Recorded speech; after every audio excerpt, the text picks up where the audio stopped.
Episode 94, this week, The Heart of Glory. The Heart of Glory, the first Worf-centric episode, really. They focus on Worf, whom, going into it, they thought would be just this minor background character. But in this one, the Enterprise picks up some weapons signatures and a ship in trouble. I think maybe the Romulans had something to do with it, so they go to check it out. They find a Tyrellian freighter, and then they decide they'd send a away party over there to see if there's survivors, because they can't get reliable information from the sensors. So they send Riker, LaForge, and Data over there. LaForge has a new gadget on his visor where he can send over the information, and they can see on the screen what he's seeing. Well, you get to see a point of view from Geordi LaForge's visor. They're all excited about that. They beam over, and in the middle of this crisis, Picard's like, "Wow, this looks really great. Let's see what's over there. What's that thing over there?" And LaForge's like, "That's Commander Riker." And they're all intrigued with LaForge's new visor thing, when there's radiation everywhere and survivors to help. They forgot about that for a minute, but then they finally hurry things along, get to the survivors, and they happen to be Klingon. And they're like, "Klingons, how did they get here?" So they grab the Klingons, they beam back to the Enterprise. One of them is in critical condition, so he goes to sick bay, and they ask the other Klingons, "Hey, how'd you get on a Tyrellian freighter?"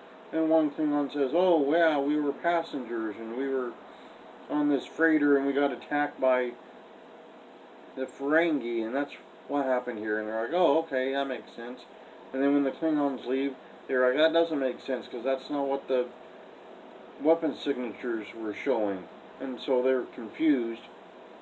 They eventually get in contact with the authentic Klingon authorities, and they were looking for this ship because some Klingons had destroyed a Klingon battle cruiser, and they'd taken over this Tyrellian vessel, and they were hightailing it to a neutral planet so they could start some sort of revolution within the Klingon Empire.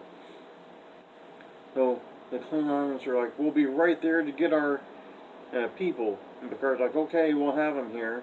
And while that's going on, Worf's becoming buddy pals with these Klingons, because he hadn't been around Klingons very much. And so he's like, "Well, this is great. I get to see some of my own people." And they're like, "Yeah, we're just going to mock you and make fun of you because you're a Klingon, but you're on a human ship." And Worf's like, "What? Isn't nice?" And they're like, "Yeah, we'll live with it. And also, do you want to join our revolution?" And Worf's like, "No." When the Klingon ship gets there, the other Klingons aboard the Enterprise are like, "We better get out of here," because they had them locked up in a cell. They bust out of the cell, and then the security guards just stand there staring while they get shot. Well, they send Tasha Yar and the security forces down there.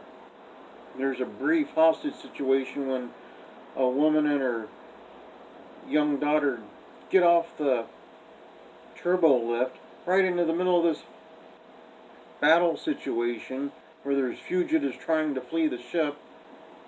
Security's right there, and they didn't think to shut down the turbo lift so nobody could accidentally walk into the middle of this.